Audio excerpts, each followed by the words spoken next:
विधानसभा निवडणुकीमध्ये टीव्हीके पक्ष मोठा ठरल्यानंतर विजय थलपती यांनी सत्ता स्थापनेसाठी पुन्हा राज्यपालांची भेट घेतली।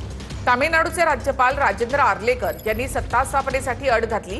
बहुमत सिद्ध केल्यानंतरच तुम्ही मुख्यमंत्री पदाची शपथ घेऊ शकता अशी भूमिका राज्यपालांनी घेतली आहे।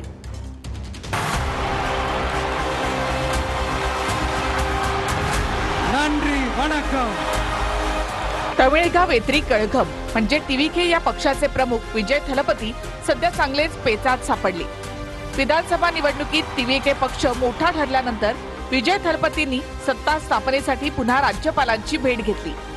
मात्र बहुमताचा आकडा सादर करण्याची अट राज्यपालांनी कायम ठेवली।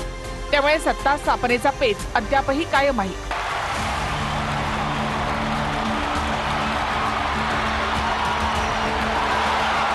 टीव्हीके तामिळनाडूमध्ये सगळ्यात मोठा पक्ष म्हणून उदयाला आल्यामुळे सत्ता स्थापनेसाठी त्यांना राज्यपालांनी निमंत्रित करणं अपेक्षित होतं। विजय थलपती सत्ता स्थापनेचा दावा करण्यासाठी पुन्हा राज्यपालांना भेटले। बहुमतासाठी 118 आमदारांच्या पाठिंब्याचं पत्र सादर करा असं राज्यपालांनी त्यांना सांगितलं। तामिळनाडूचे राज्यपाल राजेंद्र आर्लेकर यांनी सत्ता स्थापनेसाठी अट घातली आहे। बहुमत सिद्ध केल्यानंतरच तुम्ही मुख्यमंत्री पदाची शपथ घेऊ शकता असं राज्यपालांनी सांगितलं। तुम्ही जितक्या लवकर बहुमत सिद्ध कराल तितक्या लवकर शपथ घेऊ शकता असंही राज्यपाल म्हणाले। तामिळनाडूमध्ये स्थिर सरकार हवं असं राज्यपालांनी म्हटलं। राज्यपालांच्या अटीमुळे शपथविधी होऊ न शकल्यामुळे टीव्हीकेच्या कार्यकर्त्यांचा हिरमोड झालाय।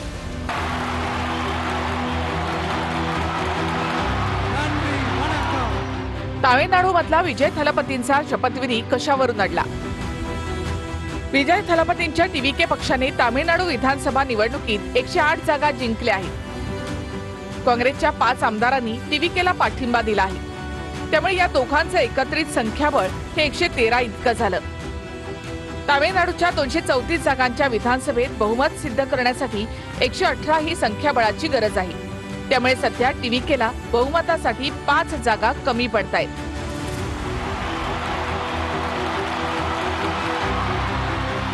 त्यामुळे सत्ता स्थापनेच्या आशेनं राज्यपालांकडे गेलेल्या विजय थलपतींना पुन्हा एकदा रिकाम्या हाती माघारी परतावं लागलंय।